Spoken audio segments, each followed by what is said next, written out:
Hollywood Works here, coming to you once again with a momentous chapter of One Piece, chapter 1130, entitled The Accursed Prince.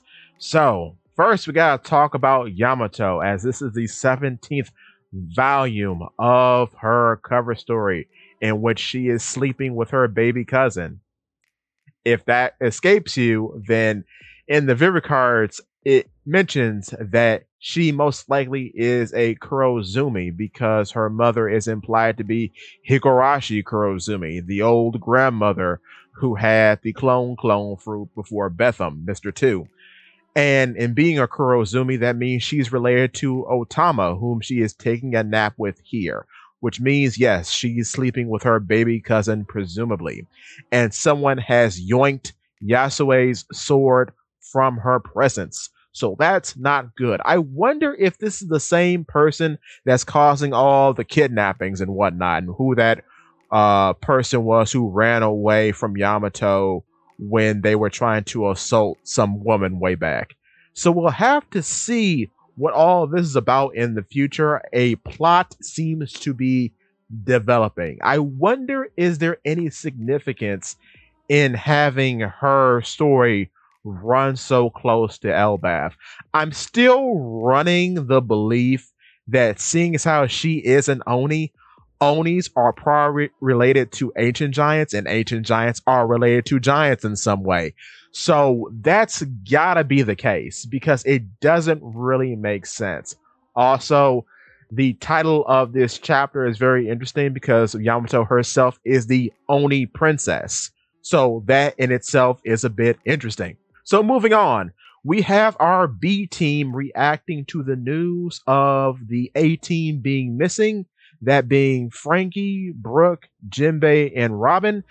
Jinbei actually mentions that he had a Shark Network search for the missing Straw Hats, and now they are worn out. And this is in the midst of Frankie taking charge of the situation, reassuring everyone that things will pan out. It's interesting how this is framed, because we have Frankie taking charge, and one of his best fits in the manga. Are you seeing my boy in his cowboy hat? Oh my word, he's immaculate. But just saying to say that it's weird that we're hearing about this Shark Network now, because that has never existed. This is a totally new concept, unless I'm missing something. If I'm missing something, please tell me in the comments. I have never heard of Jinbei having a Shark Network. Because he says that, it sounds like he has something similar to those sea slug things that were around Totland in Big Mom's territory. That's what it's coming off as, but this is the first time I'm hearing about this. I've never heard about this before, and I'm a resident Jinbei expert, and I've never heard about this. So he's just throwing in a new power, I guess. This has never come into the narrative at all. I'm very perplexed by this thing. Maybe it'll be different in the official when that comes out, but that's really weird. And that seems like something that could have been useful at various other times, like being attacked by a mechanical shark and your devil fruit using crewmates falling into the water. I don't know. Seems pretty weird to me, but we'll continue. So yes, the B team continue to sail towards Elbaf, and our A team makes it outside into Elbaf proper. And we assume that they're near the real version of Big Stein Castle, because this castle looks a lot like the one in Rhodes Block Country. So that's weird. And it's snowing, they're high up, and then there's a long drawbridge going up into the clouds, which I assume, based on what happens later in the chapter, that it connects to the Yggdrasil tree at some point, because we see this big looming silhouette in the background. So yeah, and everything's huge. Everyone's reacting. And then we see my boy Goldberg and Gerd. And Gerd has a funny little owl with her, whose name is Piper. And of course, Gerd is the doctor of the new Giant Warrior Pirates, and Goldberg is the cook. He's the guy I talk about all the time with the weird shield, of whom he has on his back. It's really funny how, like, subtly Harry Potter pilled things have been, because we had that big color spread with the various Straw Hats on brooms and Harry Potter cosplay. And then the antagonist of the Block Country turned out to be Rodo, who has a scarf similar to the scarves that the House of Gryffindor wears. I just thought that was interesting. And now we have Gerd, who has an owl. And owls are very emblematic of Harry Potter. So all that is super duper interesting. I don't know if all this theming was intentional, but it's very funny now I notice it. So yeah, they're just talking about how Rode is a big creep and how he should be called the shame of Elbaf instead of Loki. And we get a laugh from Goldberg as D ga ga ga ga ga ga. Oh, I'm so happy we're at Elbaf. Excuse me. I'm very, very happy. But yes, he remarks that Rode wouldn't probably mind you calling him that. So that's funny. That's funny.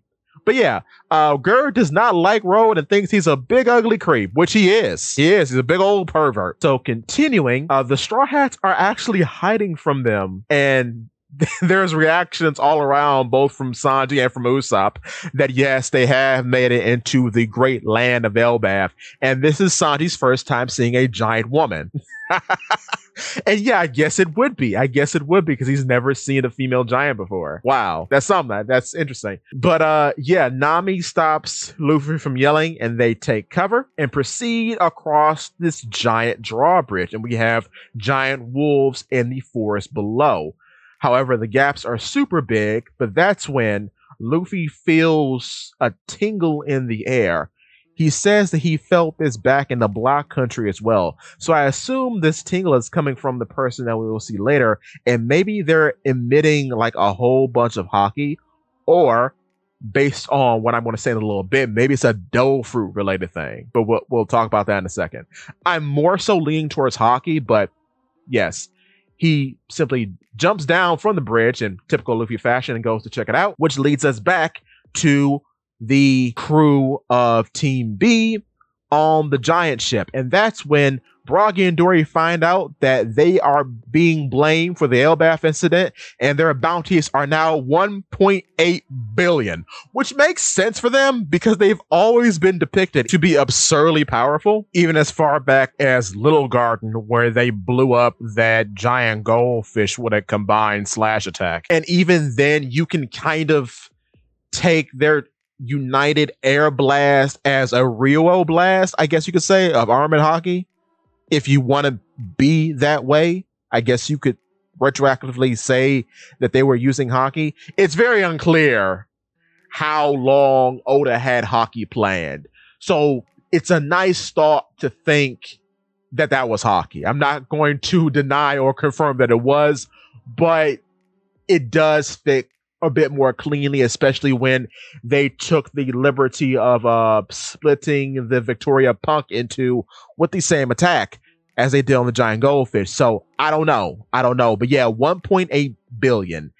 And that's about right, because they are in the fold with a lot of kind of, I guess, Yonko Commander-esque characters, though I think on average they're rated a little bit higher, because I think the highest rated one is King, and I think King is 1.3. That's about right. Yeah, he's 1.3 billion. Yeah.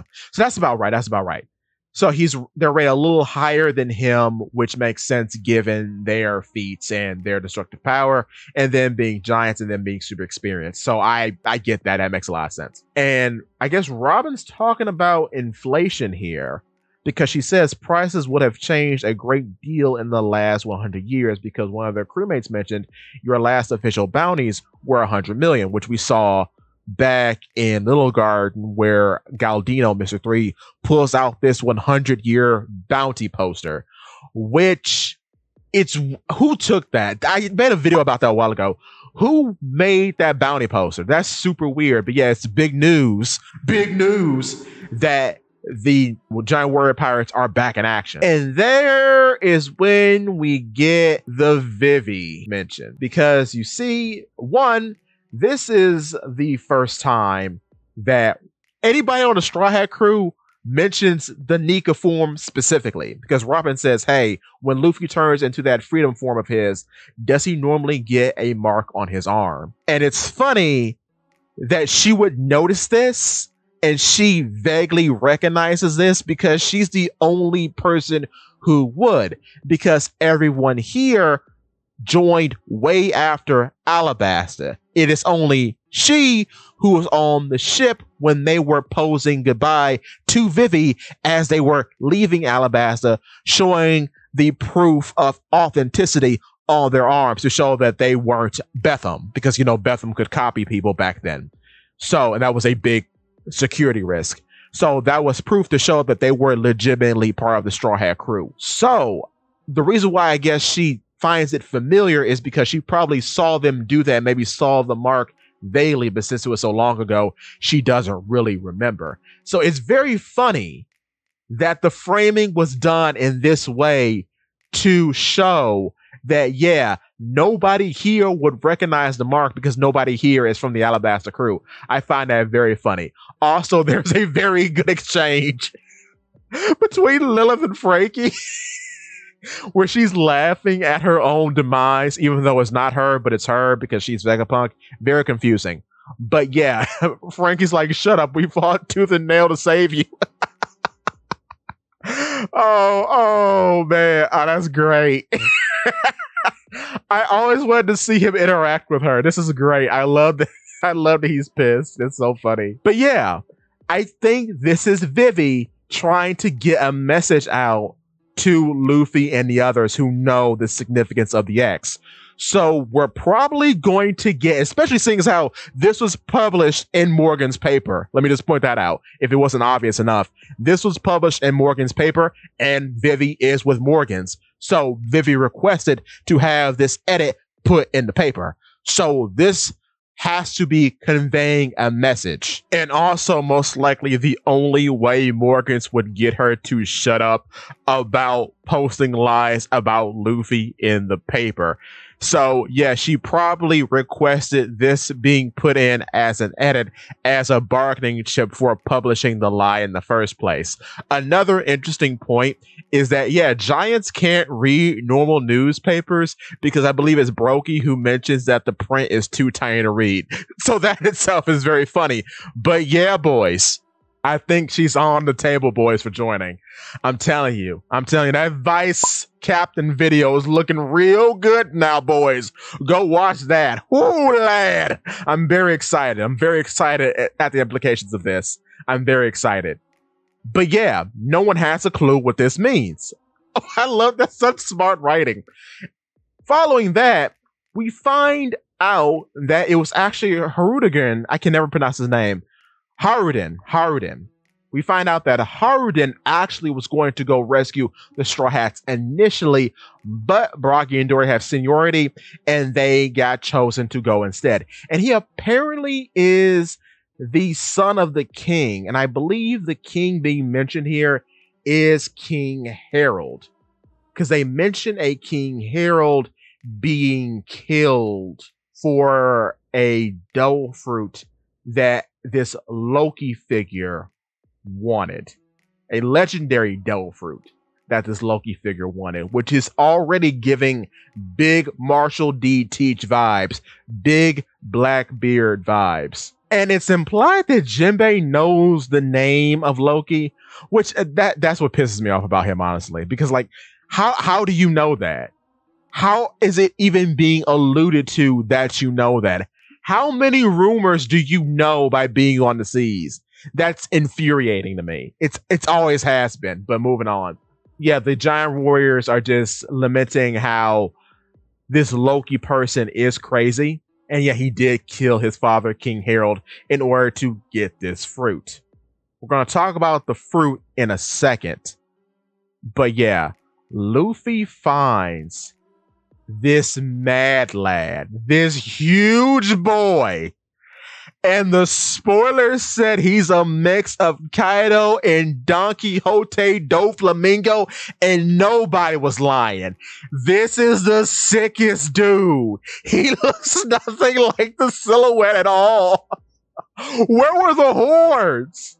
The horns were nowhere, though the horns remind me of Marvel's Loki, because Marvel's Loki has the horned helmet in which the horns are forward facing but curving back. So big shout out to Panini at Writing Panini on Twitter/X, because they pointed out that on the topic of Loki and the helmet itself, we have a very interesting coincidence.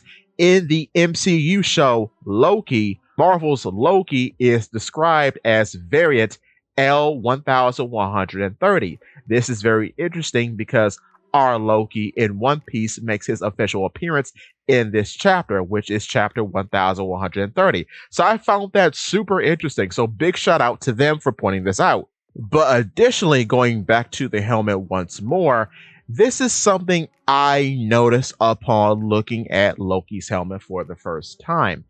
If you know about video games, you most likely have heard of Skyrim. Skyrim is made by Bethesda Studios. It is the 5th edition of the Elder Scrolls series of games.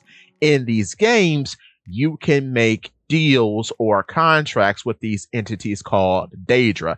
They're kind of like deity figures of some sort in the mythos of the Elder Scrolls. In Skyrim, we have a lot of Norse mythology-like things going on, so this is very of the topic. But one particular item that caught my memory upon looking at Loki's helmet was the item known as the Mask of Clavicus Vile. Clavicus Vile is a bit of a trickster deity in the Daedra canon. So it's very interesting that he gives you this helmet that looks like Marvel Loki's helmet, especially in this particular game, because the helm does change from game to game. Like in the previous game, Elder Scrolls 4 Oblivion, it looks completely different. So that I found very interesting. And it increases your speechcraft. So it allows you, I guess, to lie to people, you could say. So that in itself, I just found super interesting and wanted to point that out. But to continue. But what's interesting, and I wonder if this is a thing, because I remember Jorel Fallbeard, I believe his name is, when he got beat up by Big Mom and he died, right? They repaired his horned helmet. And I guess in giant culture, or even like maybe Oni culture as well, a horn being severed or a horn being cut might relate to the individual in question, rather, being shamed, because maybe horns in giant culture and other like immediate cultures are a sign of pride. So in this case, with the horn being bandaged here on the helmet, it could represent how he is shamed because the horn had been damaged at some point and now it's repaired. Because I remember on Fallbeard's grave site, the horn helmet was repaired with a similar bandage. I'm going to try to find that panel, but yes. So this could be because of that. Also, as a bit of a sidebar, when Kaido is defeated by Luffy, Luffy does break his horn as well, and Kaido is described as an Oni. So that too could give credence to the whole bit about a broken horn means for a loss of pride or a sign of defeat. But to continue, bruh has bandages over his eyes. He's got a skull belt with a crown on it. His tongue is sticking out, doing the full Doflamingo here. And he says to Luffy, state your name. And then Luffy says the typical, I'm Luffy, the man who is going to be king of the pirates. And he's like, king. And Luffy says, where is his place? Who are you? And that's where he proudly proclaims, on the side of a massive and beautiful spread of Yggdrasil, and how big and massive it is, and how it covers the entire country of Elbaf. Also, interesting thing to point out, much like Onigashima, there's this random sword here. Because in Onigashima, there was this random giant sword just in it, and it's in a bunch of shots. And here we have a random giant sword just in the tree. And from the looks of it, people live on the first tier of the tree because it's like a tier covered in like these huge branches, and then we have the very uppermost part of the tree. So I'm guessing people live on both tiers, perhaps, because a tree, you can be inside of a tree as well. So maybe there are people living on top of the leaves of the tree, because there's a building here as well, which is crazy. But maybe people live inside the tree as well. We don't know, but this is an amazing setup already. I can't wait to see what secrets the tree hides. It's so cool. And he says, "This is Warland, the mighty kingdom of Elbaf. They say it is the birthplace of war. I am the sun deity who will bring about the end of the world, Loki." And Elbaf gets a final official spelling. It is Elbaph. So we can't make the Fable puns anymore, but it is kind of like Fable because PH makes the F sound. So we haven't lost it, but it's not as obvious, to be fair. On top of that, this is what Doflamingo wanted, by the way. He too wanted to end the world. And he says this to Bellamy in Dressrosa. So that's very interesting. Now, given the Norse context of Elbaf, it probably means that Loki wants Ragnarok, which in itself is very interesting because in Norse mythology, Loki too is bound up until Ragnarok happens. Whom also is bound up is his son Fenrir, which is a giant wolf, which I wonder if that somehow plays back into the whole Yamato cover story, because Yamato is a wolf. She has the mythical wolf fruit that causes her to be a conjure of ice, which is a thing that occurs during Ragnarok, or at least it's the precursor to Ragnarok starting, Fimbulvinter. So that's interesting. That could be something. We'll have to wait and see. We're at the end of the chapter. Of course, you know, there is a 2-week break ahead of us, okay?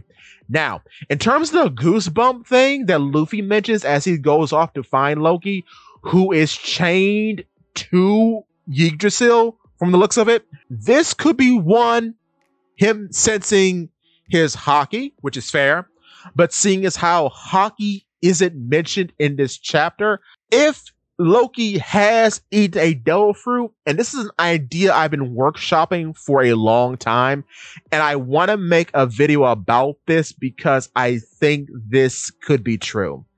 I've thought for a very long time that there could be a counterpart to Luffy. And this counterpart to Luffy, or rather Luffy's fruit, the mythical human fruit model Nika, maybe there is a devil variant of this. Maybe there is an evil counterpart to Nika, a deity of darkness, a deity that doesn't wish for liberation, but wishes only for destruction.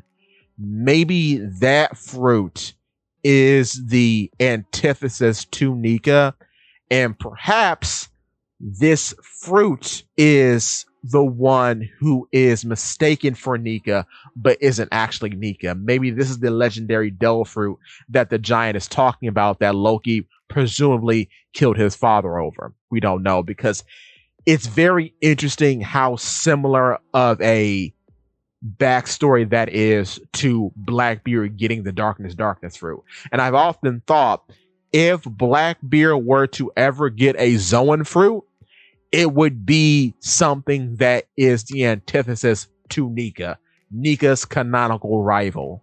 Because that's something we've never actually gone into with Zoan fruits. It's a thing with Logias, and it's a thing with Paramecias. This whole idea of hierarchy and one fruit being the better of another fruit, like Mr. One versus Baby Five. Baby Five having the arms fruit is initially more powerful than Mr. One's Dice fruit, or the Ton fruit being heavier than the Kilo fruit. And then we have situations in the Logia faction in which you have the Snow fruit being weaker than the Chili fruit or the Ice fruit. And then, of course, the famous one that kind of established hierarchy in the first place, the Flame fruit being inferior to the Magma fruit. So I think at some point, maybe it doesn't exist for like prey and predator animals in the Zoan classification, but maybe it exists in the mythical subtype of Zoans, meaning like if you have a story in which there is a hero and a villain, these two fruits automatically have a relationship and they automatically have beef. Maybe that's how it plays out. Maybe it's not really specified for the normal animals like your regular Zoans and your ancient Zoans, but it's specified specifically for the mythical Zoans because they themselves are not real. They are the manifestations of stories and myths that people make up. So in the stories and myths, you could say every figure has the potential to be important in one way or another. Therefore, they all have the opportunity to become double fruits. And in becoming double fruits, they kind of have to play the role that brought them into existence in the first place.